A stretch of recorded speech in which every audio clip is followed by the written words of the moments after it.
الرحيم الحمد لله رب العالمين والصلاة والسلام على سيد الأنبياء والمرسلين وعلى آله وصحبه أجمعين أما بعد فأعوذ بالله من الشيطان الرجيم بسم الله الرحمن الرحيم وعباد الرحمن الذين يمشون على الأرض هونا وإذا خاطبهم الجاهلون قالوا سلاما وقال تعالى في مقام آخر ولا تمش في الأرض مرحا وقال رسول الله صلى الله عليه وسلم من تواضع لله رفعه الله أو كما قال عليه الصلاة والسلام اللهم صل على سيدنا محمد وعلى آل سيدنا محمد وبارك وسلم اللهم صل على سيدنا محمد وعلى آل سيدنا محمد وبارك وسلم اللهم صل على سيدنا محمد وعلى آل سيدنا محمد وبارك وسلم۔ فنا کی تہ میں بقا کا راز مضمر ہے، جسے مرتے نہیں آتا اسے جیتے نہیں آتا، مٹا دے اپنی ہستی کو گھر تو کچھ مرتبہ چاہے، کہ دانہ خاک میں مل کر گلے گلزار ہوتا ہے، جھکتا وہی ہے جس میں کچھ جان ہے، اکڑ تو خاص مردے کی پہچان ہے۔ بہت محبت کے قابل میرے عزیز دینی ایمانی بھائیوں، اس سے پہلے کہ میں اپنے اصل موضوع پر بات کروں، دینی مجلس کے تعلق سے ایک روایت کا خلاصہ بیان کرتا چلوں۔ ایسی دینی مجلس کے موقع پر الگ الگ جگہوں سے آنا، الگ الگ بستیوں سے آنا کہ قرآن اور حدیث کی بات ہوگی، یہ اللہ تعالیٰ کے وہاں بہت بڑا مقام رکھتا ہے۔ یا آپس میں مل کر ایک دوسرے کے پاس جو بیٹھے ہوں، ایک دوسرے کے چہرے دیکھ رہے ہوں، کوئی الگ گاؤں سے آیا، کوئی دوسری بستی سے آیا، کوئی کسی شہر سے آیا، اور سب ایک اللہ کی نسبت پر اس کے گھر میں بیٹھے ہیں۔ حدیث میں آتا ہے کہ اگر کوئی بندہ جنت میں جائے گا لیکن جنت میں جانے کے بعد اپنا وہ ساتھی نظر نہیں آئے گا جو دینی مجلس میں آیا کرتا تھا، تو اللہ تعالیٰ سے پوچھے گا کہ بار الہ، میرا ایک ساتھی تھا، جب بھی میں دینی پروگرام میں جاتا تھا تو وہ ساتھی آیا کرتا تھا، جنت کے بالا خانوں میں تو نظر نہیں آ رہا، ادھر دیکھا ادھر دیکھا، اسے دیکھا ادھر دیکھا، لیکن مجھے تو میرا ساتھی نظر نہیں آ رہا ہے۔ ہم جہاں کہیں بھی جاتے تھے قرآن اور حدیث کے پروگرام کی بنیاد سے تو ہم جاتے تھے، آپس میں مل کر مسجد میں بیٹھتے تھے، لیکن میرا وہ ساتھی تو نظر نہیں آ رہا۔ تو اللہ تعالیٰ فرمائیں گے میرے بندے، تیرا ساتھی گنہگار تھا، اس کا کوئی جرم تھا، اس لیے میں نے اس کو جہنم میں ڈالا ہے، جہنم کے پاتال میں وہ جل رہا ہے اور جہنم کی آگ میں جل رہا ہے۔ تو پھر وہ کہے گا اللہ پاک مجھے ساتھی کے بغیر تو جمتا نہیں ہے، میں جاتا تھا تو اپنے ساتھی کو لے کر دینی مجلس میں جاتا تھا، وہ ساتھی نظر نہیں آ رہا، اس کی ضد دیکھ کر کے اللہ پاک فرمائیں گے کوئی بات نہیں، تو ناراض مت ہو، جہاں تو اپنے ساتھی کو بلا کر کے جہنم میں سے لے آ۔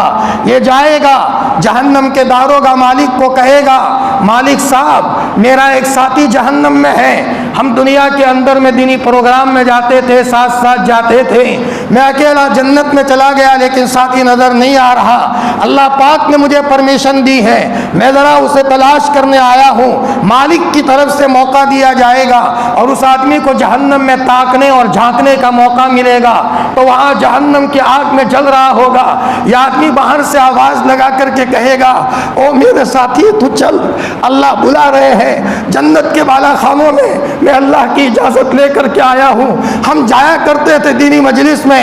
اللہ نے فرمایا ہے چل جلدی سے چل, ابھی اپنے ساتھی کو جہنم کے پاتال میں سے نکال کر وہاں سے دوڑا ہوا جنت کے بالا خانوں میں پہنچائے گا.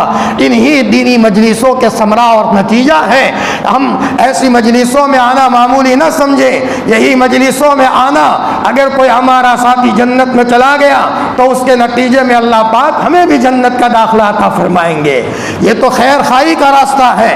عالم ربانی حضرت گنگوہی نور اللہ مرقدہ فرمایا کرتے تھے, میرے عزیزوں, میرے بچوں, میں تم کو سبق تو پڑھاتا ہوں لیکن میں گنہگار ہوں, اس لیے نہیں پڑھاتا کہ میں بنایا ہوں. بچوں, اگر تم جنت میں جاؤ تو اکیلے مت جانا, رشید احمد کو لے جانا. اور دیکھو بیٹو, اگر رشید احمد جائے گا تو اکیلا نہیں جائے گا, تمہیں بھی جنت میں لے جائے گا.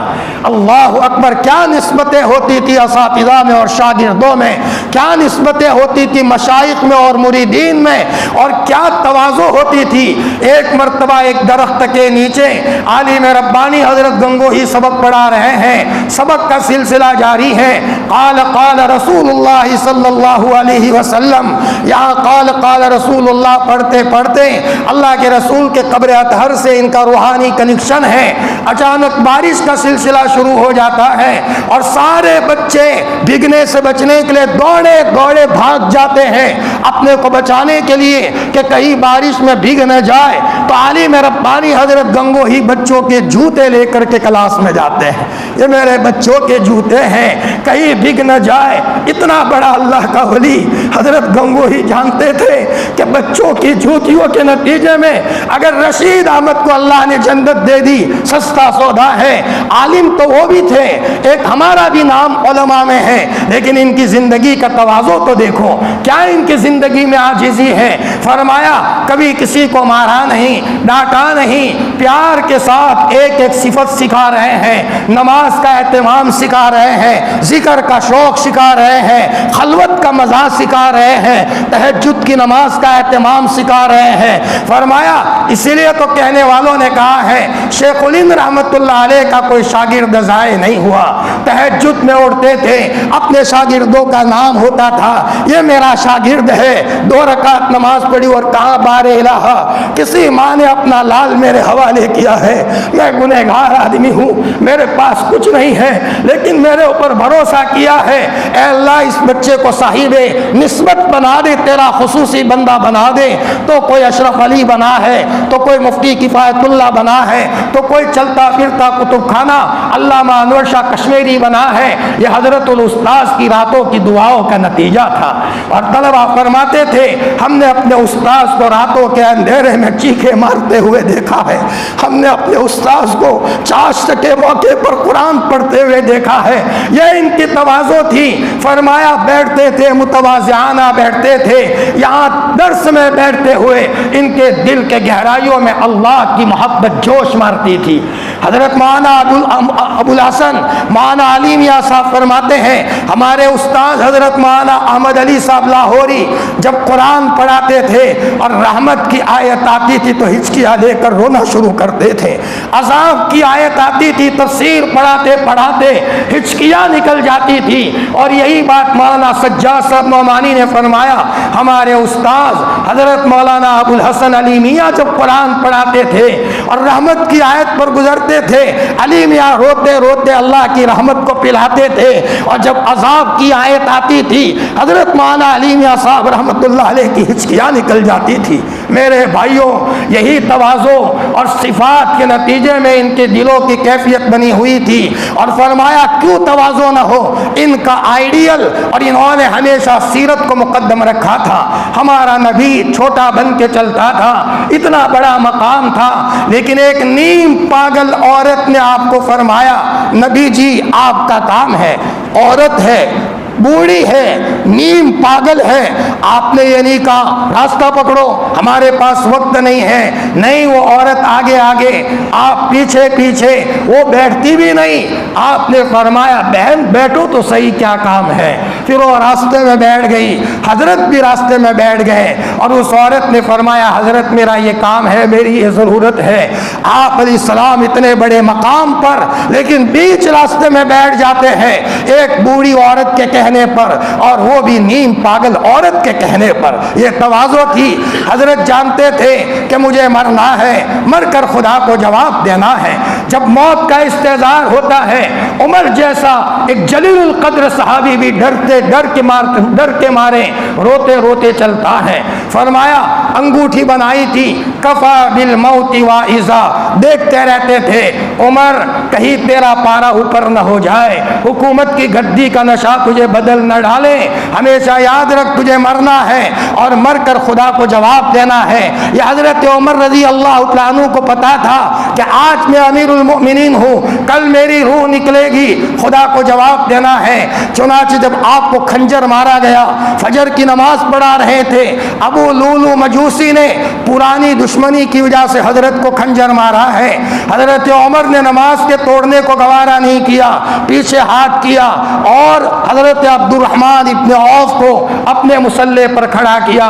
عمر مر سکتا ہے لیکن نماز میں خلل پیدا نہ ہو. اب حضرت عمر کو اٹھا کر لوگ کمرے میں گئے. مدینہ میں کوہرام ہے, لوگ رو رہے ہیں. آپ کی صاحبزادی ایک کمرے میں رو رہی ہے, ابو دنیا سے چلے جائیں گے, اور پورے مدینے میں شور ہے. ان کے صاحبزادے حضرت عبداللہ نے حضرت عمر کا سر اپنے گود میں رکھا اور رو رہے ہیں ابا دنیا سے چلے جائیں گے. تو حضرت عبداللہ کو حضرت عمر نے فرمایا بیٹا تیرے باپ عمر کا سر زمین پر رکھ, عبداللہ تیرے باپ کا سر زمین پر رکھ, میں میرا سر زمین پر رگڑوں, میرے رب کو رحم آ جائے. وہاں تو مٹی تھی, بیٹے کو کیسے ہمت ہو. تو حضرت عمر نے فرمایا عبداللہ تیری ماں تیرے اوپر روئے, تیرے باپ کا سر زمین پر رکھ, میں رگڑوں, میرے رب کو رحم آ جائے. پتا تھا مرنا ہے اور خدا کو جواب دینا ہے, رو رہے ہیں. حضرت علی نے فرمایا عمر اتنا کیوں روتے ہو, حضور آپ سے خوش ہو کر کے گئے ہیں, ابو بکر آپ سے خوش ہو کر کے گئے ہیں, آپ کے جنت کی بشارتیں ملی ہے. فرمایا علی بڑی بڑی باتیں کرتے ہو, حشر کے میدان میں اللہ کے دربار میں پیشی ہوگی, اچھوں کا پتا ہل جائے گا, وہاں جواب دو گے. حضرت علی نے فرمایا ہاں ہاں عمر میں گواہی دوں گا. لیکن پھر بھی حضرت عبداللہ کو حضرت عمر نے فرمایا بیٹے عبداللہ مدینہ میں جا, تیرے باپ کے مرنے پر لوگ خوش تو نہیں ہو رہے, اچھا ہے مصیبت چلی جائے, ایسا تو نہیں ہے اس نے ستایا تھا, اچھا ہوا درد سر چلا گیا, کوئی ایسا تو نہیں کہہ رہا, جا بیٹا محلے کی خبر تو لیں. تو حضرت عبداللہ نے آ کر کے فرمایا ابا کوئی آنکھ ایسی نہیں ہے جو تمہارے غم میں روتی نہ ہو. تب حضرت عمر کو چین آیا. پھر فرمایا بیٹا عبداللہ جا حضرت عائشہ کے پاس جاؤ, اماں کے پاس جاؤ اور یوں کہو کہ اماں اگر اجازت ہو حضور کے بغل میں مجھے سونے کا موقع مل جائے, حضرت نبی کریم صلی اللہ علیہ وسلم کے پڑوس میں سونے کا موقع مل جائے, ایسی مبارک جگہ مجھے وہاں کہاں سے. حضرت عبداللہ نے دروازہ کھٹکھٹایا, اماں عائشہ نے پوچھا کون. فرمایا اماں میں عبداللہ ہوں, مدینے میں تو شور مچا تھا. فرمایا بیٹا عبداللہ کیوں آئے. اماں میرے ابو کی یہ درخواست ہے. حضرت عائشہ نے فرمایا یہ جگہ تو میرے محبوب کے پڑوس میں سونے کے لیے میں نے رکھی تھی, لیکن عمر کی درخواست ہے تو میں ترجیح دے دیتی ہوں. علماء نے لکھا ہے دنیا میں اگر کسی نے سب سے بڑی ترجیح کا کام کیا ہے تو حضرت عائشہ نے کیا ہے رضی اللہ عنہا. فرمایا اپنے وہاں دفن ہونے کا موقع دیا, اجازت مل گئی. حضرت عمر خوش ہو گئے. کیا کہا بیٹا عبداللہ سن دوبارہ, جب میرا انتقال ہو جائے جنازہ جائے تو جنازہ روضہ اقدس کے باہر رکھ دینا, پھر امیر المومنین مت کہنا میرا انتقال ہو گیا ہوگا، ہو سکتا ہے شرم کے مارے اماں نے اجازت دی ہو، یہ کہنا اماں عائشہ اگر اجازت دو تو عمر کو اندر میں دفن کیا جائے، اگر اجازت دے تو دوبارہ دفن کر دینا، اس وقت دفن کرنا، ہو سکتا ہے کہ شرم کے مارے اجازت دے دی ہو۔ اللہ اکبر، اس سے بڑا اثار کا کام کیا ہو سکتا ہے؟ میرے بھائیوں، عمر جیسا آدمی، حضور نے فرمایا تھا عمر فی الجنہ، فرمایا تھا میرے بعد کوئی نبی ہوتا تو عمر ہوتا، جس گلی میں عمر جاتا ہے شیطان نہیں جاتا۔ عمر کی مرضی پر کئی مرتبہ قرآن پاک کی آیتوں کا نزول ہوا ہے، 16 یا 17 موقع ہیں حضرت عمر کی رائے پر قرآن کا نزول ہوا ہے۔ اتنا بڑا تو مقام ہے، لیکن حضرت عمر کو پتا ہے کہ مرنے کے بعد قبر کی گھاٹی میں کیا ہونا ہے، مرنے کے بعد حشر میں کیا ہونا ہے۔ آج تو ہمارے پاس کچھ نہیں ہے اور بے باک بن کر کے چل رہے ہیں۔ ایک مرتبہ میری اور آپ کی لاڈلی ماں حضرت نبی کریم صلی اللہ علیہ وسلم کو سپورٹ دینے والی حضرت عائشہ رضی اللہ تعالیٰ رونے لگی۔ آپ نے فرمایا عائشہ ماں تبکی کی، کیوں اچانک رونے لگی؟ ہچکیاں نکل گئی۔ فرمایا حضرت قبر کی اندھیری کوٹھی یاد آ گئی، نہ معلوم کیا ہوگا، چاروں طرف سے لوگ مٹی ڈال دیں گے اور وہاں دفن کر دیا جائے گا۔ آپ نے فرمایا ہاں عائشہ تیاری کرو، چند موقعوں پر کوئی کسی کا ساتھ نہیں دے گا۔ آپ نے حضرت عائشہ کو ڈرایا اور بہت ڈرایا، حالانکہ آپ علیہ السلام کے کتنی چہیتی تھی، کتنی لاڈلی تھی۔ تفصیلی واقعہ ہے، اگر میں اس موضوع میں جاؤ ایک واقعہ ہے تو بات لمبی ہو جائے گی، لیکن ایک دوسری روایت کا ٹکڑا بیان کروں۔ ایک مرتبہ حضرت عائشہ رضی اللہ تعالیٰ عنہا نے نبی کریم صلی اللہ علیہ وسلم کے پاس کوئی چیز مانگی، حضور نے توجہ نہیں دی، دوبارہ مانگی، آپ نے توجہ نہیں دی تو حضرت عائشہ نے کرتا کھینچا، آپ کو تھوڑا سا تبھی غصہ آ گیا تو آپ نے فرمایا قطع اللہ یدکی، اللہ تمہارا ہاتھ کاٹ دے۔ حضور نے یہ جملہ کہہ دیا، اللہ تمہارا ہاتھ کاٹ دے۔ اللہ اکبر۔ اما عائشہ نے ہچکیاں لے کر رونا شروع کیا، حضور آپ نے کیا کیا؟ آپ نے میرے بارے میں بد دعا کر دی، میری تباہی میں کیا شک ہے؟ آپ کیا کہہ رہے ہو؟ حضرت عائشہ نے رونا شروع کیا۔ آپ نے فرمایا فوراً آپ نے دعا بدل دی، اے اللہ اگر میں نے کسی کو غصے میں کچھ کہا ہو، میں نے کسی کو سخت کہہ دیا ہو، اے اللہ تو فیصلہ مت کرنا بلکہ میرے غضب کو رحم سے بدل دے اور تو اس کے اوپر اتنا ہی رحم کا معاملہ فرمانا۔ یہ آپ علیہ الصلوۃ والسلام نے فرمایا۔ اللہ اکبر۔ ہمارے اکابرین بھی نبی کے طرز پر چلتے تھے۔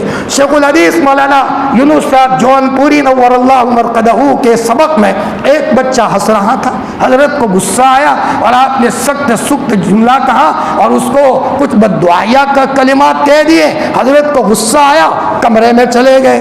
اب یہ بچہ روتا ہوا شیخ الحدیث مولانا یونس صاحب جون پوری کے کمرے میں گیا، کہا حضرت میرے دل میں کچھ نہیں تھا، بھول ہو گئی میری، آپ اللہ کے ولی کو تکلیف پہنچ جائے گی، میں تو مر جاؤں گا، میری تباہی ہو جائے گی۔ تو آپ نے فرمایا بیٹا جب سے کمرے میں آیا ہوں میں نے مصلی پکڑا ہے اور میں نے کہا کہ اللہ جس کو میں نے سخت کہا ہے تو اس سے خوب کام لے لے، اے اللہ تو اس سے رحمت کا فیصلہ فرما دے۔ ہمارے اکابرین بھی ایک ایک چیز میں سنت نبوی کا اہتمام کرتے تھے۔ حضرت نبی کریم صلی اللہ علیہ وسلم ہمارے لیے سب سے بڑا نمونہ ہے، بڑے متواضع تھے، اپنے گھوڑے کی مالش خود کرتے تھے، اللہ اکبر، اپنی اٹھنی کی دوائی دارو خود کرتے تھے۔ حضرت انس فرماتے ہیں ہمارے یہاں چھوٹے بھائی کی پیدائش ہوئی، میں اپنے چھوٹے بھائی کو لے کر تہنیت کے لیے لے گیا حضرت محمد الرسول اللہ صلی اللہ علیہ وسلم کی خدمت میں، تو آپ علیہ السلام الگ لباس پہن کر گھوڑے کی مالش کر رہے تھے۔ یہ بھی سنت ہے اپنی گاڑی کو اپنے ہاتھ سے صاف کرنا۔ اس زمانے میں گاڑیاں گھوڑے کی شکل میں ہوتی تھی، اس زمانے میں گاڑی اونٹوں کی شکل میں ہوتی تھی، تو آج کے زمانے میں یہ گاڑیاں ہیں۔ اللہ نے صلاحیت دی ہے اپنے ہاتھ سے گاڑی صاف ہو، یہ بھی سنت ہے، اور سواری کو سیکھنا یہ بھی سنت ہے۔ حضرت محمد الرسول اللہ صلی اللہ علیہ وسلم گھوڑا خود چلایا کرتے تھے، اونٹ خود چلایا کرتے تھے۔ آپ نے کسی کو نہیں کہا بھائی تم چلاؤ مجھے نہیں آتا، یہ بھی سنت ہے۔ ایسی سنتوں کو بھی لینے کی ضرورت ہے۔ آپ نے جہاں مسجد میں نماز سکھائی ہے تو آپ علیہ الصلوۃ والسلام نے کبھی دوڑ بھی لگائی ہے۔ کسی صحابی نے فرمایا یا رسول اللہ میرے یہاں آپ کی دعوت ہے، فرمایا اکیلے کی کہ جی، کانا عائشہ کے بغیر نہ ہو، عائشہ کے بغیر نہ ہو۔ فرمایا حضرت تنا آپ کی دعوت ہے، فرمایا عائشہ کے بغیر نہ ہو۔ 2-3 مرتبہ اصرار کیا تو صاحب نے فرمایا ٹھیک ہے حضرت آپ بھی آئیے اور اماں کو بھی لے آئیے۔ اللہ اکبر۔ آپ علیہ الصلوۃ والسلام حضرت عائشہ کو لے کر کے گئے، وہاں نویلی آئی، کوئی نہیں دیکھتا تھا۔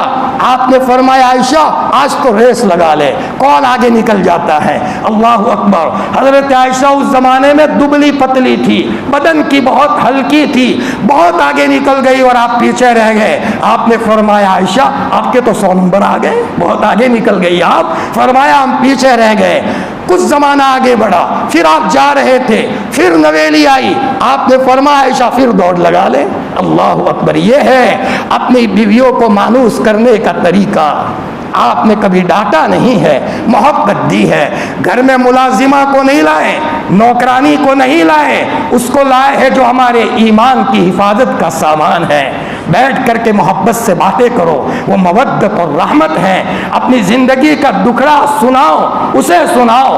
کبھی اس کے پاؤں دکھ رہے ہو تو ہم اس کے پاؤں دبائیں۔ زندگی میں اس نے ہمارے کام کیے ہیں، ہم بھی اس کے کام کریں۔ میں بیوی کی بات کرتا ہوں، بہو کا معاملہ تو بہت آگے کا معاملہ ہے۔ بیوی کو ہم نوکرانی اور ملازمہ نہیں سمجھ سکتے، تو بہو کو ملازمہ اور نوکرانی سمجھنا یہ تو بات کی بدعت ہے، ہمارے زمانے کی بدعت ہے۔ حقیقت یہ ہے کہ یہ اپنے بچے کی ایمان کے حفاظت کا سامان بن کر کے آیا ہے، تو باپ کی ذمہ داری ہے بچے کو موقع دے اپنی بیوی کے ساتھ اچھی زندگی گزارنے کا۔ رہو بیٹا اپنی بیوی کے ساتھ ہنسی خوشی رہو، تم بھی ہنسی خوشی رہو، بیوی بھی ہنسی خوشی رہیں، بس صرف تمہارے چہروں پر غم نہ ہو۔ کبھی کبھی بہو کو کہہ دیا بیٹا کوئی تکلیف ہو تو بتانا، محبت سے رہو بیٹا، ہم دنیا یہاں اس لیے لائے ہیں، کپڑے پہنو، اچھے پہنو، نئے پہنو، یہ نہیں کہ 7 دن میں ایک مرتبہ کپڑے بدل رہے ہو۔ میرے بچے کی بہو بن کے آئے ہو، کپڑے ایسے پہنو میرے بچے کی ایمان کی حفاظت کا سامان ہو جائے، میرے بچے کی نظر کہیں بازار میں نہ پڑے، بلکہ کہیں بھی گیا ہو تو سیدھا گھر آئے تو میرے بچے کی ایمان کی حفاظت کا سامان بن کر کے آئے ہو۔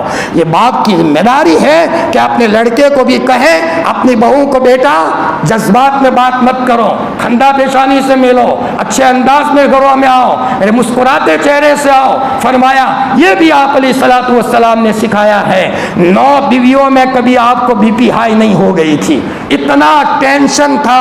کائنات کا مصروف ترین انسان ہے، اندر کے دشمن الگ تھے منافقین، باہر کے دشمن الگ تھے، گھروں میں چولہا نہیں جلتا تھا اور ہر وقت آپ سفر میں ہوتے تھے۔ فرمایا لیکن اس کے باوجود کا معاملہ یہ تھا کہ آپ نے کبھی کسی بیوی کو تماچا نہیں مارا ہے، بلکہ آپ اپنی بیٹی سے پیار کرتے ہیں، بیٹیوں کے گھروں کی خبر رکھتے ہیں۔ آپ جاتے ہیں فاطمہ کے وہاں، بیٹی حسن کہاں ہے، بیٹی حسین کہاں ہے، آپ ان کو لاڈ پیار کرتے ہیں۔ زینب کا انتقال ہو گیا رضی اللہ عنہا اور ان کی بچی امامہ ہے، تو آپ کندھے پر اٹھا کر مسجد نبوی میں لا رہے ہیں۔ ہائے آپ کے کپڑے میلے نہیں ہو جاتے تھے، آپ کے کپڑوں کی پریس نہیں ٹوٹتی تھی، آپ کو پتا تھا کپڑے تو عارضی ہے، رشتہ داری اصل ہے۔ کپڑے تو بدلے جا سکتے ہیں، رشتہ داری کا دل ٹوٹ گیا کہاں سے لائیں گے؟ آج تو ہماری مستورات گھروں کی اتنی پوجا کرتی ہے، گھروں کی اتنی پوجا کرتی ہے، بس گھر دھویا ہے، بھائی کا بچہ آ گیا، غصے اس کو ڈانٹ دیا، دل دکھا دیا، جیٹھانی کا دل ناراض، دیرانی کا دل ناراض، تو پوجو گھروں کو، یہ گھروں کی پوجا ہو رہی ہے۔ وہ گھر بڑے اچھے تھے، مٹی کے گھر ہوتے تھے، گھر خراب نہیں ہوتے تھے۔ آج کے ہمارے ان گھروں نے ہماری بہنوں کو پانی کے اسراف کے گناہ میں مبتلا کر دیا ہے۔ خدا کے وہاں جواب دینا مہنگا پڑے گا۔ میں نے میری کتاب او پیاری بہن میں یہ موضوع چھیڑا ہے۔ ایک دودھ کو بہاتے ہوئے تم ڈرتے ہو، پیسے دینے پڑتے ہیں۔ پانی تو اللہ نے دیا تھا کسی کی جان بچانے کے لیے، کسی جانور کی جان بچانے کے لیے، ایک ڈول کے بجائے پانی پر پانی بہایا جا رہا ہے، پانی کا اسراف ہو رہا ہے، اور پانی اور پتھر کی اتنی پوجا کر دی کہ جیٹھانی کے بچے کو دھتکار کر بھگا دیا۔ ہائے ہائے، بچہ ہے، حضرت انسان ہے، اس کا کوئی مقام ہے، محبت سے بولتے بیٹا آؤ، اس کو ڈانٹتے نہیں، لیکن آج گھروں کا یہ حال ہے میرے بھائیوں۔ فرمایا سیرت سے ہم ہٹ گئے ہیں۔ حضرت نبی کریم صلی اللہ علیہ وسلم کی لاڈلی بیوی حضرت عائشہ رضی اللہ تعالیٰ عنہا ایک مرتبہ نماز پڑھ رہی ہے اور اڑوس پڑوس میں سے دلیا آ گیا، کسی نے دلیا بھیجا، اماں کو بھیج دو۔ ہمارے نبی کے گھروں میں اکثر چولہا نہیں جلتا تھا۔ اللہ اکبر، دل روتا ہے، خون کے آنسو دل روتا ہے۔ حدیث میں آتا ہے چاشت کے موقع پر آپ آتے تھے، فرماتے تھے عائشہ گھر میں کچھ ہے؟ فرمایا حضرت کچھ نہیں ہے، چلو آج روزہ ہے۔ دوسرے دن آئے عائشہ کچھ ہے؟ حضرت کچھ نہیں ہے، چلو آج روزہ ہے۔ کبھی کبھی یہ خبر مل گئی حضرت کہیں سے کچھ آ گیا ہے، لاؤ عائشہ بھوکا ہوں، کچھ کھا لوں، 2 نوالے پیٹ میں ڈال دوں، تو میرا اور آپ کا لاڈلا نبی پیٹ میں 1-2 نوالے ڈال دیتا تھا۔ یہ تھا ہمارے نبی کے زندگی کا حال۔ فرمایا آپ علیہ الصلوۃ والسلام کے گھر حضرت عائشہ کے وہاں کہیں سے دلیا آ گیا، اماں نماز پڑھ رہی تھی اور وہ باندھی تھی، کہیں سے دلیا لے کر آنے والی، وہ باندھی تھی تو باندھی کھڑی رہی۔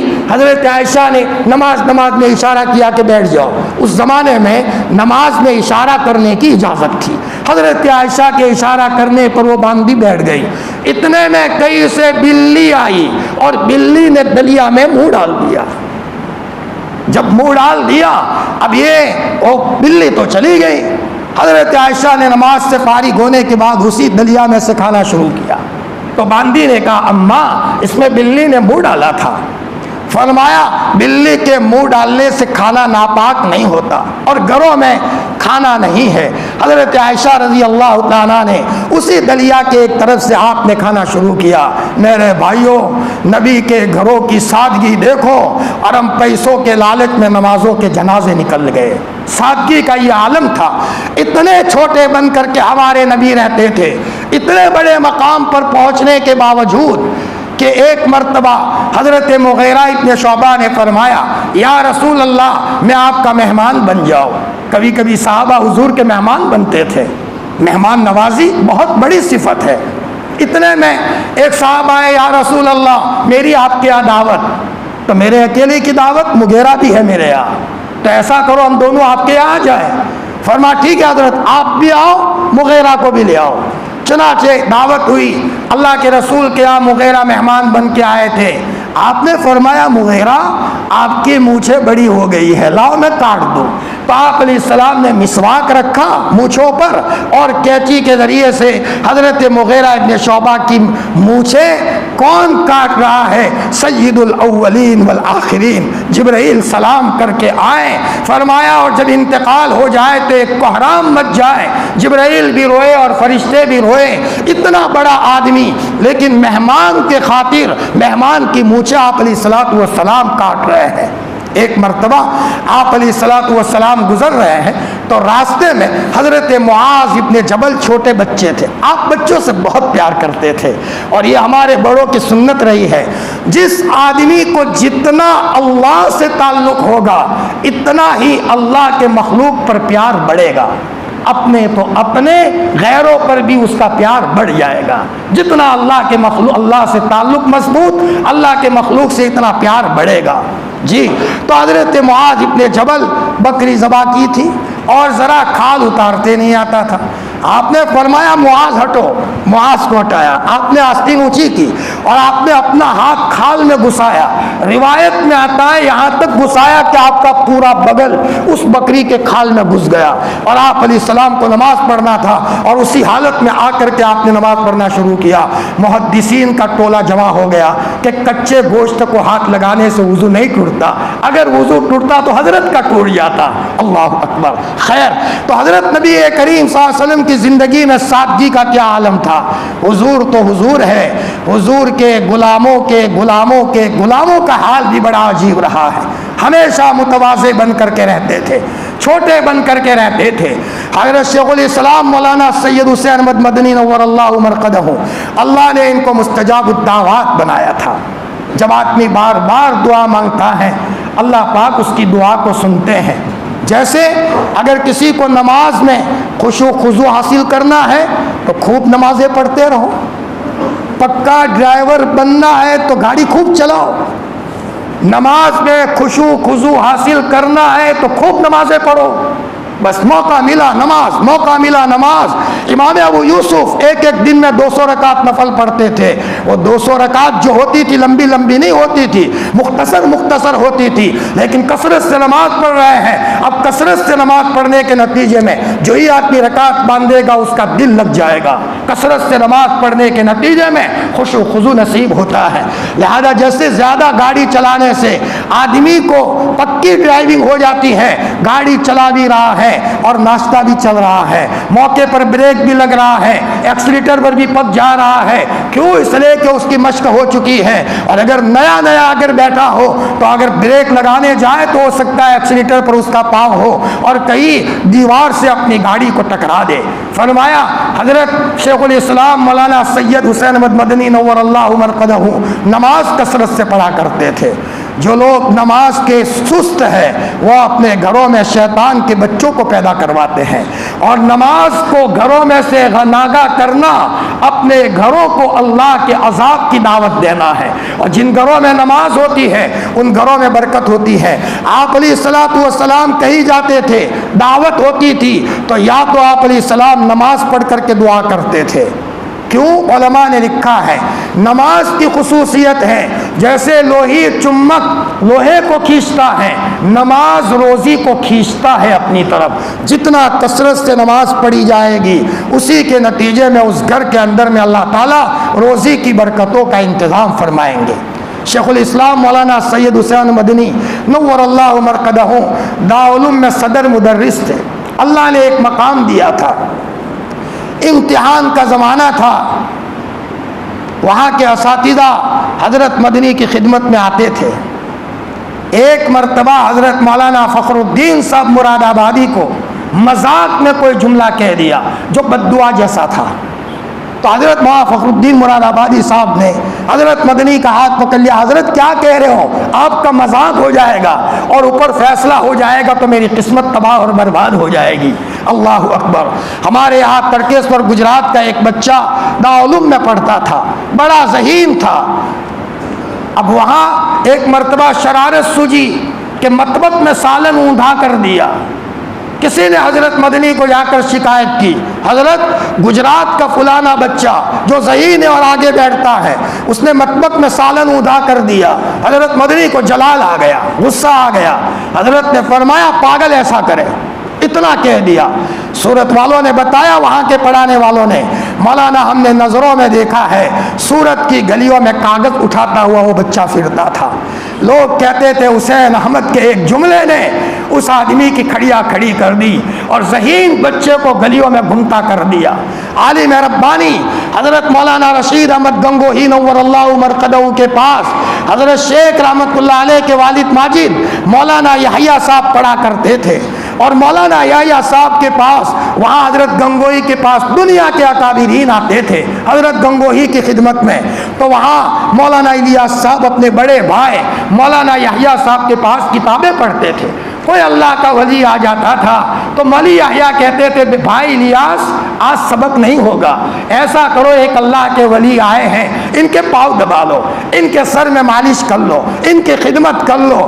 نہ معلوم کون سے اللہ کے ولی کی دعا لگ گئی، مولی الیاس کا دل بدل گیا۔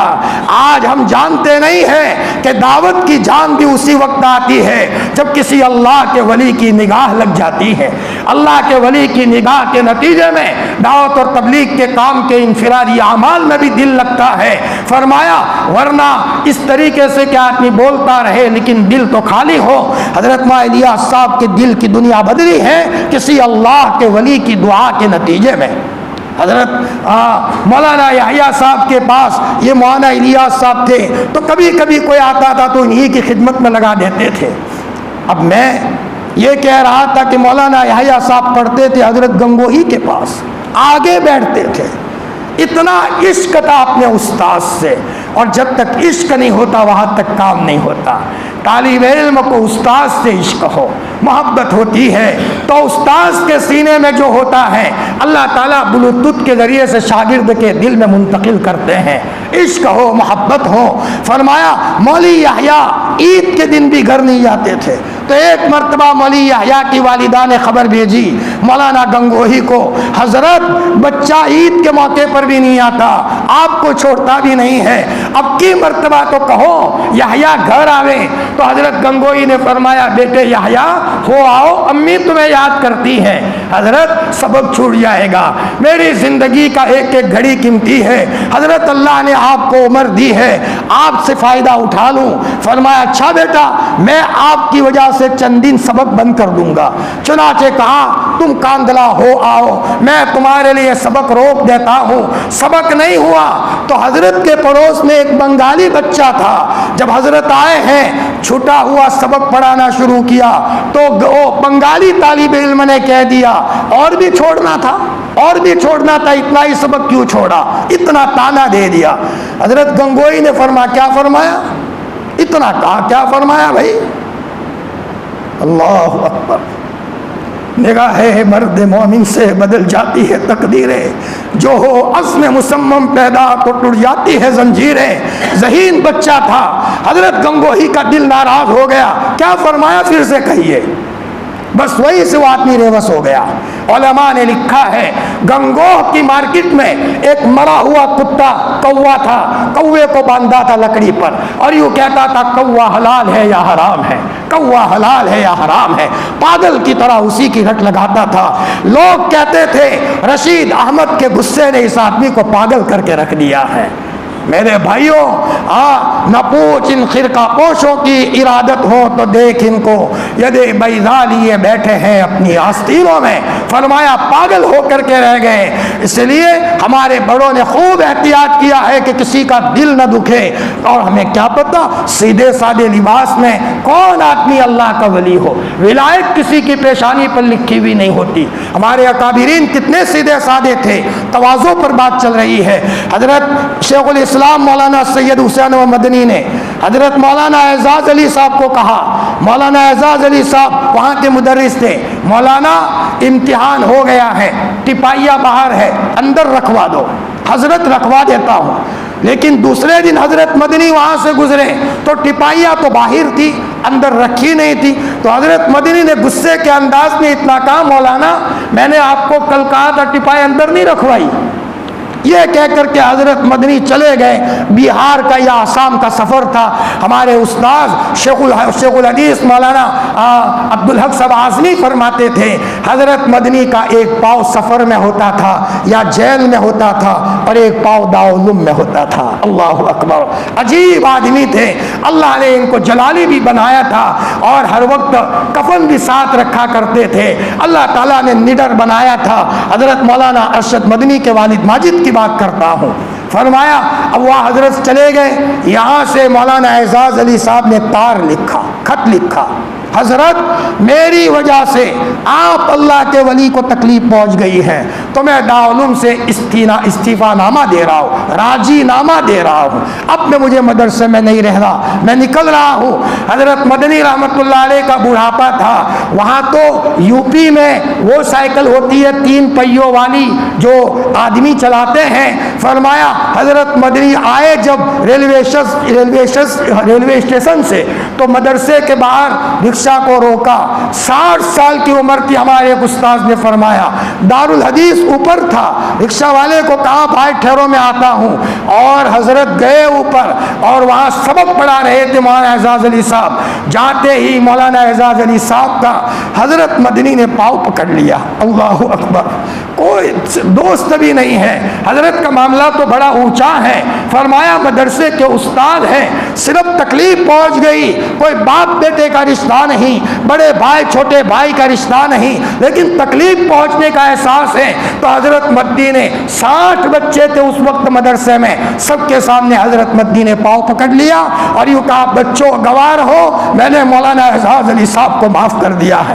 مولانا اعزاز علی صاحب نے فرمایا حضرت میرا پاؤں چھوڑ دو، میرا پاؤں چھوڑ دو، مجھے شرمندہ مت کرو، تم بڑے آدمی ہو۔ فرمایا مولانا مجھے معافی مانگنے دو۔ حضرت مدنی جانتے تھے کہ اگر کسی کا دل دکھا ہے تو اگر میں معافی نہیں مانگوں گا، فرمایا اس میں چین نہیں آئے گا، راتوں کے اندھیرے میں دل نہیں لگے گا۔ میرے بھائیوں، آج ہماری ترقی نہ ہونے کا ایک راز یہ ہے، نمازوں میں جو دل نہیں لگتا، باہر کی دنیا ہماری اچھی نہیں ہے، بیوی کو ستایا ہے، بھائی کو دکھایا ہے، ماں ناراض ہے، باپ ناراض ہے، محلے میں کسی عورت کی بچی سے غلط تعلق ہے، اس کی ماں کو پتا ہے فلانا لڑکا یہاں سے چلتا ہے، میری لڑکی کو گھورتا ہے۔ سنو، حدیث میں آتا ہے، حضرت نبی کریم صلی اللہ علیہ وسلم نے فرمایا، ہم میں سے نہیں ہے وہ شخص جس نے کسی عورت کو اس کے شوہر کے خلاف بھڑکایا۔ من خبب امرأة عن زوجہ، کسی نے کسی عورت کو اس کے شوہر کے خلاف بھڑکایا، مطلب یہ ہے کہ اس کا ذہن خراب کیا، گھر توڑایا۔ تو گھر توڑانے کا ایک راستہ تو یہ ہے کہ تم اس عورت کا ذہن خراب کرو۔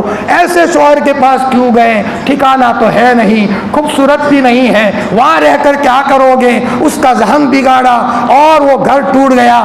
لیکن ایک بھڑکانے کا طریقہ یہ ہے، اس لڑکی سے غلط تعلق کر لیا، غلط تعلق کے نتیجے میں لڑکی کی شادی ہوتی ہے، اس کے شوہر سے دل نہیں لگتا، بچے ہو گئے ہیں لیکن لڑکی کا شوہر سے دل نہیں لگتا۔ کیسے دل لگے؟ اس کے دل میں تو کوئی اور بیٹھا ہوا ہے۔ اب ظاہری بات ہے کہ اسی کے نتیجے میں بچوں کی ماں کا دل اس کے شوہر سے نہیں لگ رہا ہے۔ ہم کسی کے ساتھ بھی یہ معاملہ کریں، ذرا یہ سوچیں، یہ اللہ کے رسول کی امتی ہے۔ فرمایا جیسے ہماری بہن سے کوئی غلط تعلق کرے ہم منظور نہیں کرتے، ہماری بچی سے کوئی غلط تعلق کرے ہم منظور نہیں کرتے، فرمایا یہ بھی کسی کی بچی ہے، کسی کی پھوپھی اور کسی کی ممانی ہے، ہماری زندگی کے اندر میں پاک دامنی ہو، یہ بھی سیکھنے کی چیز ہے۔ فرمایا ہمارے اکابرین کا یہ حال تھا کہ کس طریقے سے سادگی اور تواضع کے ساتھ رہا کرتے تھے۔ فرمایا چھوٹا بن کر کے چلیں، کسی کو تکلیف پہنچ گئی تو معافی مانگ لیں، جب تک تواضع نہیں آئے گی آدمی معافی نہیں مانگے گا۔ میں نے کل بتایا 25 سال ہو گئے، بچے نے اپنے باپ سے معافی نہیں مانگی، چھوٹے بھائی نے اپنے بڑے بھائی سے معافی نہیں مانگی۔ چل رہے ہیں، میں حق پر ہوں، حق پر ہوتے ہوئے معافی مانگو۔ اگر تم غلطی پر نہیں ہو پھر بھی معافی مانگو گے امت کو جوڑنے کے لیے، اللہ کتنا خوش ہوگا اور اللہ کی محبت تم کو ملے گی۔ فرمایا آدمی چھوٹا بن کر کے چلے۔ حضرت عمر فاروق رضی اللہ تعالیٰ عنہ اور حضرت صدیق اکبر رضی اللہ تعالیٰ عنہ، ان دونوں میں آپس میں تو میں ہو گئی، آپس میں دونوں کی لڑائی ہو گئی۔ صحابہ بھی آپس میں لڑے ہیں، ان میں لڑائی ہوئی ہے جی۔ اختلاف ہوتا ہے، برا نہیں ہے، مخالفت بری ہے۔ کسی بات میں اختلاف ہو گیا مسئلہ ختم، لیکن اب اس کے خلاف الگ جھوٹ بنا رہے، اس کے خلاف الگ جھوٹ بنا، یہ ہے مخالفت، یہ برا ہے اور اس کے نتیجے میں وعید ہے۔ تھوڑی دیر کے لیے تو بھائی میں اختلاف ہو، بھائی بہن میں اختلاف ہو، اختلاف ہوتا آیا ہے، لیکن اختلاف کا نتیجہ یہ تو نہیں ہے کہ آپ مخالفت پر اتر آؤ، جادو کرو، اس کو گرانے کی کوشش کرو، اس کی ٹانگیں کھینچنے کی کوشش کرو، اس کے خلاف پلان بناؤ، تدبیریں کرو۔ فرمایا پھر تو اللہ کی تدبیر وجود میں آتی ہے، اللہ پھر حرکت میں آتا ہے کہ ایک میرے بندے کو ستایا جا رہا ہے۔ میرے بھائیوں، حضرت ابوبکر صدیق اور عمر فاروق میں آپس میں تو میں ہو گئی، لیکن ہونے کے بعد حضرت صدیق اکبر کو احساس ہو گیا کہ مجھ سے غلطی ہو گئی ہے۔ فوراً حضرت عمر رضی اللہ تعالیٰ عنہ کے پیچھے عمر اللہ کے واسطے مجھے معاف کر دو، عمر اللہ کے واسطے مجھے معاف کر دو، لیکن عمر ہے معاف کرنے کو تیار نہیں، آگے معاف نہ کروں۔ یوں کرتے کرتے عمر اپنے گھر میں گئے، دروازہ اندر سے بند کر دیا، ایک بھکاری کی طرح، ایک سائل کی طرح۔ حضرت ابوبکر دروازہ کھٹکھٹا رہے، بھائی عمر دروازہ کھول دو، عمر بھول ہو گئی میری، دروازہ کھول دو۔ کیوں کچھ غلطی عمر کی بھی تھی، کچھ غلطی ابو بکر کی بھی تھی رضی اللہ عنہما، ہمارے سروں کے تاج ہیں، اللہ ان سب کی قبروں کو نور سے منور فرمائے۔ حضرت صدیق اکبر کے لیے بھی کبھی اصال ثواب کرے۔ ہمارے اکابرین اس لیے آگے نہیں بڑھے کہ صرف نمازیں پڑھتے تھے، ان کے لیے قربانی کرتے تھے۔ شیخ الحدیث مولانا زکریا صاحب رحمۃ اللہ علیہ کے وہاں 12 جانور قربانی کے موقع پر ذبح ہوتے تھے۔ اما عائشہ کے نام جانور ذبح ہو رہا ہے، حضرت خدیجہ کے نام جانور ذبح ہو رہا ہے، دیوبند میں جانور ذبح ہوتا تھا، اس میں ان کا حصہ ہوتا تھا، رائے پور میں جانور ذبح ہوتا تھا، اس میں ان کا حصہ ہوتا تھا۔ فرمایا حضرت مفتی سعید احمد صاحب نے بھی لکھا ہے، کوئی حج کیا تھا حضرت محمد الرسول اللہ صلی اللہ علیہ وسلم کے نام کا، اس کے بعد دل کی دنیا بدلی ہے۔ حقیقت یہ ہے اصال ثواب کا اثر پڑتا ہے۔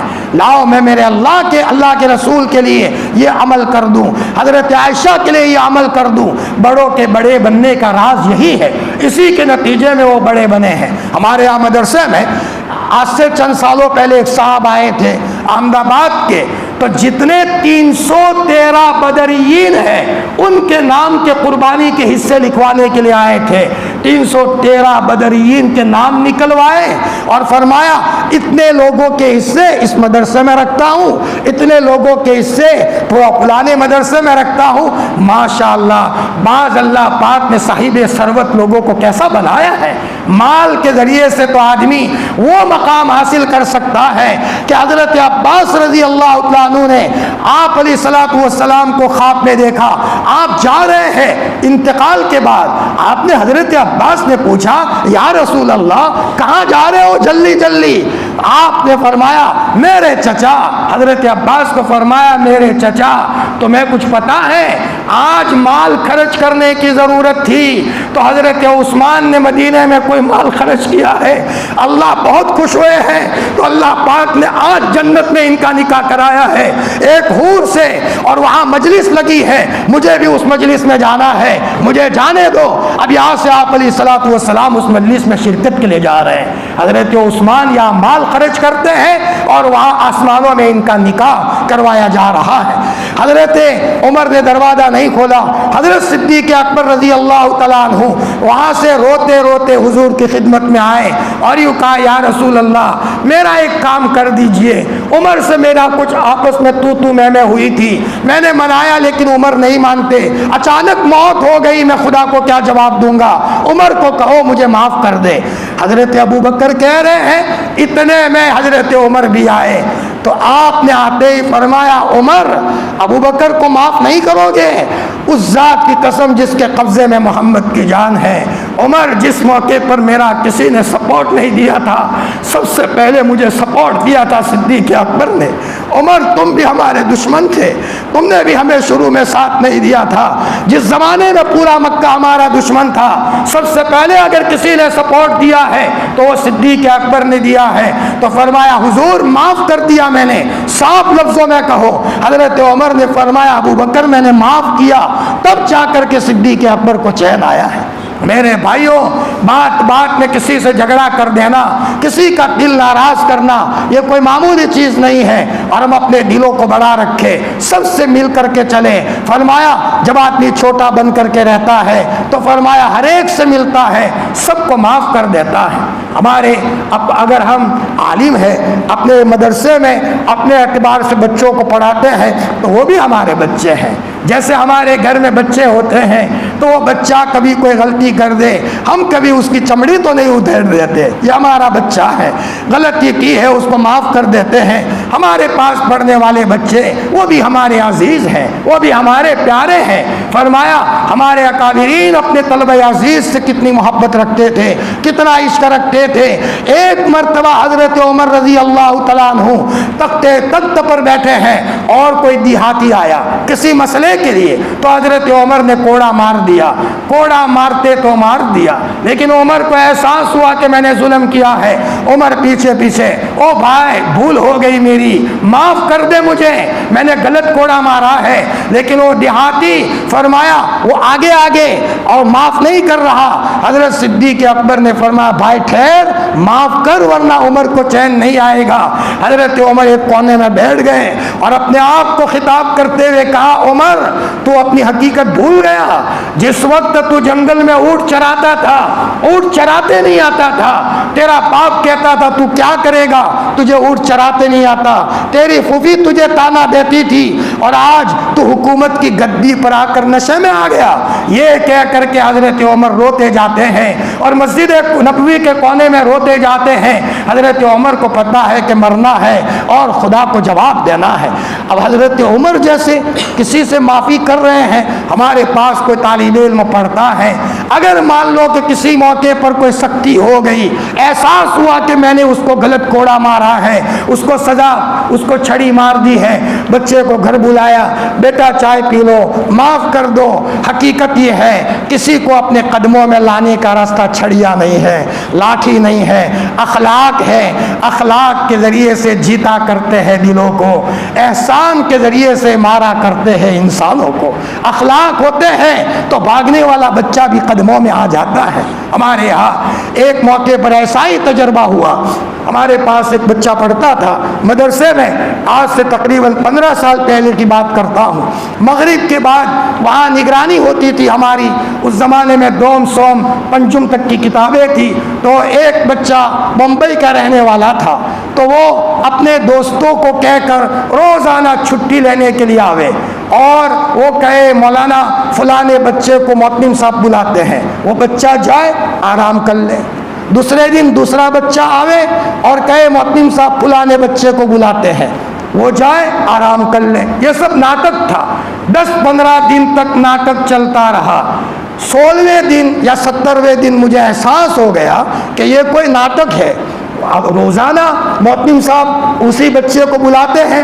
چنانچہ بلانے والے بچے کو بلایا, میں نے کہا یہ آؤ, آپ نے جو بلایا آپ نے یہ کہا ہے تو معتم صاحب کی چٹھی لے آؤ. اب پاؤں لرزنے لگے, وہاں تو معتم صاحب نے تو کہا نہیں تھا. چور کی داڑھی میں تنکا, پاؤں ہلنے لگا. پھر اس نے کہا مول صاحب نہیں بلایا لیکن اس نے کہا تھا, اس لیے ہم آپ کے پاس یہ اجازت لینے کے لیے آئے تھے. میں نے کہا وہ بھی مجرم ہے, آپ بھی مجرم ہو. پھر جو آئے تھے میں نے سب کو کہا سب مجرم ہو. پھر میں نے کہا ہم آپ کی شکایت مدرسے میں نہیں کریں گے, تو ہمارے بچے ہو, لیکن بیٹا ہمیں بہت دکھ ہوا, ہم اپنے دل میں شکایت کرتے ہیں. اب وہ بچے آئے, مولانا معاف کر دو, بھول ہو گئی ہماری. ہم نے کہا معاف کروں, لیکن پہلے اس بچے کو لاؤ, پہلے آ کر کے وہ معافی مانگے. کہا وہ تو نہیں آئے گا, وہ تو ضدی بچہ ہے. فرمایا نہیں وہ آئے گا مولانا. میں نے کہا لے کر کے آؤ اگر وہ معافی مانگ لیں. تو میں نے کہا آپ کب سوتے ہو مولانا؟ میں نے کہا جب تک آپ نہیں آؤ گے ہم نہیں سوئیں گے. جمعہ کا دن تھا. وہ بچے معافی مانگنے کے لیے آئے. پھر اس کے بعد وہ سمجھ رہے تھے کہ نہیں آئے گا, وہ بچہ بھی پیچھے پیچھے آیا. وہ یہ سمجھ رہے تھے کہ مولانا پٹائی کریں گے. آئے تو میں, جمعہ کا دن تھا, کوئی پھل فروٹ تھا, ہم نے اس کو کاٹا. کاٹ کر کے ہم نے سر پر ہاتھ پھیرا. میں نے کہا بیٹا آپ غلطی کرتے ہو, ہم تو غلطی نہیں کریں گے. میں ان کو کھلا رہا ہوں. میں نے دیکھا ان کے آنکھوں میں آنسو تھے اور شرمندہ تھے کہ مولانا بھول ہو گئی. پتہ چلا بچہ مدرسے میں پڑھنا نہیں چاہتا تھا, لیکن اس نے طے کر دیا پڑھنا ہے, پڑھا اور فارغ ہو کر کے گیا. چھڑی کے ذریعے سے بہت ممکن ہے کہ ہم سے بچھڑ جائے. ایک بچے کو ملاقات ہوئی, بیٹا کیا بات ہے, ہاتھ کالے کالے ہیں. مولانا مدرسے میں پڑھتا تھا, حفظ کر رہا تھا. صبح ایک استاذ نے میری پٹائی کی. میری قوم میں کوئی حافظ نہیں ہے اور میری چمڑی ادھیڑ دی تھی, اور مولانا اس کے بعد سے میں میکینک کا کام کرتا ہوں. استاد مجھے نرمی سے پڑھاتے. فرمایا مولانا تو میں حافظ بن جاتا. یہ کہہ کر کے ہوٹل میں بیٹھے ہوئے اس نے آنکھوں میں آنسو گرائے. کبھی کبھی قیمتی ہیرے ہمارے ہاتھوں سے نکل جاتے ہیں. محمد الرسول اللہ صلی اللہ علیہ وسلم نے لوگوں کو علم دیا, لیکن آپ نے محبت اور شفقت سے علم دیا ہے. ہم شفقت کریں, ہم اپنے بچوں پر شفقت کریں. بچوں کے لیے بھی شفقت کی ضرورت ہے. چھوٹے بچے بھی پیار مانگتے ہیں, بڑے بچے بھی پیار مانگتے ہیں. بچہ بڑا ہو گیا, ہم اس کو محبت سے بلائے تو اس کو اچھا لگے گا. میرے باپ نے مجھے محبت سے بلایا ہے. گھر کی کہانی ہے, مجھے یاد پڑتا ہے ایک مرتبہ میرے والد نے مجھے کہا تھا بیٹا میں تیری پیشانی کو بوسا دوں. میں نے کہا ابا اچھا میری پوشانی کو آپ بوسا دو گے؟ خدا کی قسم میں اپنے بدن کو مشکل سے سنبھال پایا، مجھے اتنا اچھا لگا کہ میرے ابا نے مجھ سے پیار کر دیا اور میرے ابا نے مجھے بوسا دیا ہے۔ میرے بھائیوں، بچہ بڑا ہو جائے اور جتنا بڑا ہو وہ حالات میں ہوتا ہے، اس کو اپنے بچوں کے پیار، اپنے باپ کے پیار کی ضرورت ہے۔ ماں پیار دے، باپ پیار دے۔ ہمارے یہاں مدرسے میں ایک بچہ آیا، کسی حلقے کا تھا، میں نام نہیں لوں گا، اور رونے لگا۔ میں نے کہا بیٹا، مشکات پڑھ رہا تھا، بڑا بچہ تھا، بیٹا کیوں رو رہا ہے؟ اس نے کہا مولانا میری ماں نے کبھی مجھے بیٹا کہہ کر کے نہیں بلایا، کبھی مجھے پیار سے بات ہی نہ کریں، اور میرے ابا کا بھی ایسا معاملہ ہے۔ مولانا میں یہ دیکھتا ہوں کہ دوسرے کے ماں باپ اپنے بچوں کو کیسے محبت سے بلاتے ہیں، میری ماں محبت سے نہیں بلاتی، میرے ابا بھی نہیں بلاتے، تو مولانا خودکشی کرنے کو جی چاہتا ہے۔ میں نے کہا نہ بیٹا ایسا مت کر، ملاقات ہو جلسے میں، تیرے ابو کو مجھ سے ملانا، میں باتوں باتوں میں کوئی بات کروں گا۔ میرے بھائیوں، بچہ جو بڑا ہوتا ہے اس کو پیار کی ضرورت ہوتی ہے، بچے کو بھی محبت کی ضرورت ہوتی ہے۔ ہم اپنے بچوں کو پیار نہیں دیں گے تو کب پیار دیں گے؟ باپوں کا پیار تو مرنے کے بعد بھی یاد آتا ہے۔ میں کیا سناؤں گھر کی کہانی، اس لیے کہہ رہا ہوں تاکہ دوسروں کے لیے بھی عبرت ہو۔ مجھے جب سے ہوش آئے ہیں، خدا کی قسم کھا کر کے مسجد میں بیٹھ کر کہتا ہوں، میرے باپ نے مجھے وٹ کر کے کبھی کام نہیں بتایا تھا۔ آج قبر میں جا کر کے سویا ہے، کبھی نہیں کہا تھا بیٹا یہ کام کر لے۔ کوئی بات کہنی ہو تو کہتے تھے بھائی یہ کام کرو گے، بھائی یہ کام کرو گے۔ میں جاتا تھا، تکیہ پیش کرتے تھے، جمعہ کو آتا تھا تو وہاں اشراق کے موقع پر مصلی پر ہوتے تھے، مجھے اچھا لگتا تھا، میرا باپ رو رہا ہے، میرا باپ رو رہا ہے۔ فرمایا اور میرے لیے تکیہ پیش کرتے تھے، میں کہتا تھا ابا ایسا مت کرو، بیٹا تو میرا عالم بچہ ہے، مجھے تجھے دیکھ کر خوشی ہوتی ہے۔ فرمایا کبھی وٹ کر کے انہوں نے کام نہیں بتایا۔ آج میں کیا بتاؤں، ان کی قبر پر جا کر کے میری انتڑیاں روتی ہے، شفقتیں یاد آتی ہے، باپ کی شفقتیں باپ کے مرنے کے بعد یاد آتی ہے۔ میں اس لیے کہتا ہوں کہ بہت سے گھروں میں یہ شکایتیں ہیں کہ باپ بچوں سے پیار ہی نہ کریں۔ کبھی کبھی محلے میں جاتے ہیں، ایک ماں 4 سال کے بچے کو مار رہی ہے، 5 سال کے بچے کو مار رہی ہے، چمڑی ادھیڑ رہی ہے، ایک بچہ رو رہا ہے، اسی گاؤں کی بات کر رہا ہوں، تو میں نے دیکھا بچہ لہکا لے رہا ہے، ہچکیاں لے رہا ہے، اور اس کی ماں کہہ رہی ہے خاموش، اس کو رونے کی اجازت نہیں دے رہی۔ میں نے کہا یہ ماں ہے یا ڈاچڑ ہے؟ ایسے مارنے سے بچے ہاتھوں سے نکل جاتے ہیں، اس طرح مارنے سے بچے باغی بنتے ہیں۔ تم مارو ہمیں، کل تم بوڑھی بنو گی تب بدلہ لے لیں گے، تم مارو ہمیں، تو بوڑھا بنے گا تب ہم بدلہ لے لیں گے۔ فرمایا پھر باپ کے قدموں میں بچہ کیسے آئے گا؟ پیار دینا پڑتا ہے۔ میرے والد ماجد کو میں کہتا تھا ابا تم قل ہو اللہ پڑھو، 500 مرتبہ قل ہو اللہ پڑھو۔ بیٹا پڑھتا ہوں، میں اس لیے کہہ رہا ہوں کہ دل بہت خوش ہے ان کی شفقتوں سے۔ تحدیث بن نعمت کے طور پر کہتا ہوں، انتقال ہوا، ہفتہ ہونے کے بعد خواب دکھایا گیا، بیٹا ٹینشن مت لینا، ہماری قبر میں اللہ نے جنت کی روشنی کر دی ہے اور جنت کی کھڑکی کھل گئی ہے۔ سارے قبرستان والے بیٹا ملاقات کے لیے آئے، ماموں بھی ملاقات کے لیے آئے، بیٹا ماموں بھی آئے ہیں۔ فرمایا اور یہ کہا ایک موقع پر نورانی جگہ پر ہے، ابا کہاں کھڑے ہو؟ اب فرمایا میں حوض کوثر پر کھڑا ہوں، حوض کوثر پر کھڑا ہوں، محمد الرسول اللہ صلی اللہ علیہ وسلم کے قل ہو اللہ پڑھنے کا معمول تھا، دل خوش ہوتا تھا۔ میرے بھائیوں اس لیے کہتا ہوں آج گھروں میں پیار کی ضرورت ہے، پیار دیں، سب کو پیار دیں، ڈانٹنے سے کام نہیں ہوتا، بہوؤں کو بھی کیوں ڈانٹیں، بچوں کو کیوں ڈانٹیں، پیار سے کام ہوتا ہے۔ پیارے بیٹے اتنا کر لو بیٹا، انشاءاللہ اس کے نتیجے میں کل مرنے کے بعد بھی وہ بچہ اپنے ماں باپ کی شفقتوں کو یاد کرے گا۔ اللہ پاک ہم سب کو متواضع بن کر کے، چھوٹا بن کر کے، شفقتوں کے ساتھ پیار کے ساتھ رہنے کی اللہ پاک توفیق عطا فرمائے۔ وآخر دعوانا ان الحمد للہ رب العالمین۔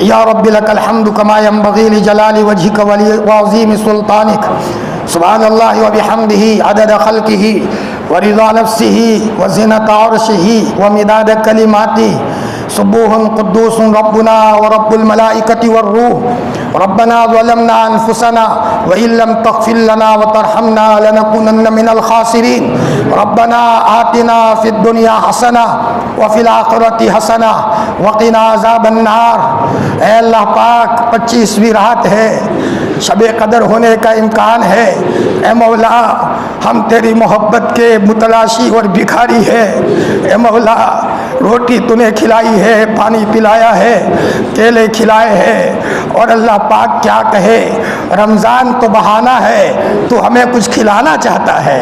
اے مولا تیرے پیار کی بات ہے، تیری محبت کی بات ہے، لیکن اے اللہ بس ہمیں تیری محبت کا جام پلا دے، ہمارے دلوں کی گہرائیوں میں تیری محبت دے دے، تنہائی ہو خلوت ہو ہم تجھے یاد کر رہے ہو، درود شریف کی کثرت ہو، روضہ اقدس والے محمد الرسول اللہ صلی اللہ علیہ وسلم سے گہرا تعلق ہو رہا ہو، اے مولا جو زندگی کے دن گزرتے جا رہے ہو، دن بدن تیری اور تیرے رسول کی محبت میں اضافہ ہو رہا ہو، اے اللہ پاک تیرے گھر میں بیٹھ کر ہم بھیک مانگنے آئے ہیں، اے اللہ پوری امت کی پوری مغفرت فرما دے، اے مولا جوانوں کو معاف فرما، بوڑھوں کو معاف فرما، اے اللہ پاک دنیا کے کسی بھی کونے میں مسلمان کا بچہ رہتا ہو سب کو معاف فرما دے، اے اللہ پاک سب کو اپنا نیک بندہ اور بندیوں میں شمار فرما دے، اے اللہ تجھے تیرے کرم کا واسطہ، رحیم تیری شان رحیمی کا واسطہ،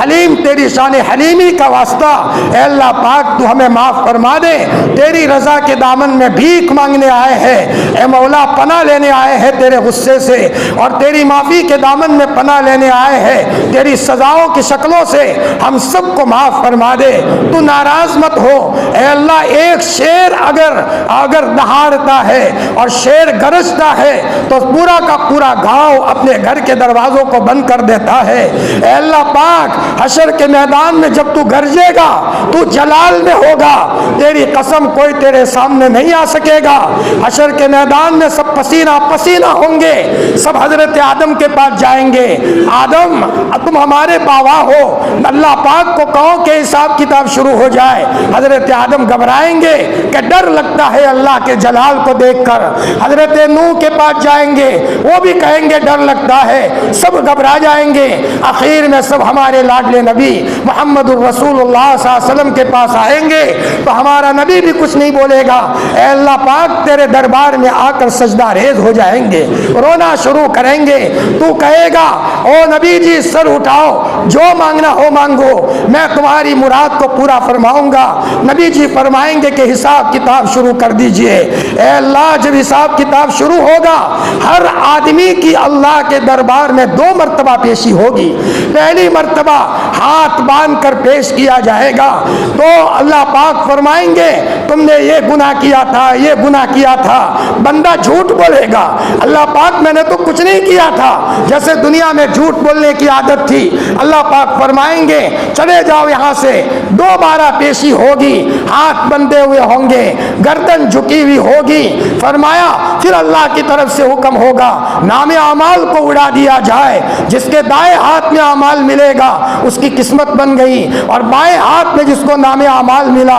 وہ پھنس گیا، اچانک جب نام اعمال اڑیں گے جس کے دائیں ہاتھ میں نام اعمال مل گیا خوشی کے مارے ناچنا شروع کرے گا، میرے دائیں ہاتھ میں نام اعمال ملا، لیکن جس کے بائیں ہاتھ میں نام اعمال ملے گا روتے روتے کہے گا کاش آج رزق ملا ہی نہ ہوتا، اے اللہ پاک ہمیں بھی مرنا ہے، تیرے سامنے آنا ہے، ایک ایک سوال کا جواب دینا ہے، اے اللہ پاک تو ہمیں معاف فرما دے، ان قیمتی گھڑیوں کی قدر کرنے کی توفیق عطا فرما، اے اللہ پہلا عشرہ رحمت کا تھا ہاتھوں سے چلا گیا، تو نے کروڑ لوگوں کو اپنے رحمت کے دامن میں لیا ہے، ہمیں بھی رحمت کا ذرہ عطا فرما دے، دوسرا عشرہ مغفرت کا تھا، تو نے کروڑ لوگوں کو معاف کیا ہے، اے اللہ پاک تو ہمیں بھی معاف فرما دے، گنہگار صحیح لیکن یہ اللہ پاک تو معاف کرنے والا ہے، اے مولا اے اللہ تو ہم سب کو معاف فرما دے، کہیں ہم ان لوگوں میں سے نہ ہو جبرائیل نے بد دعا کی ہے اور آپ نے آمین کی ہے،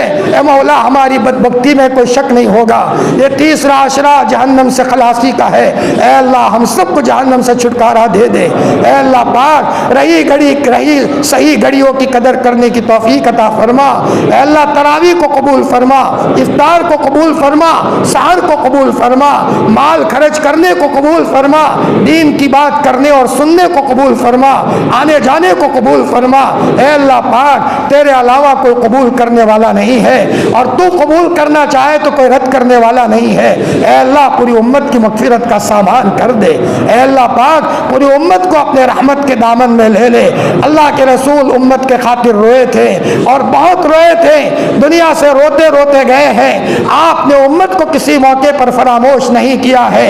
اے اللہ پاک ایک موقع پر ایک عورت کا چوری کے نتیجے میں ہاتھ کاٹا جا رہا تھا، ہمارے نبی کی آنکھوں میں سے آنسو بہہ رہے تھے۔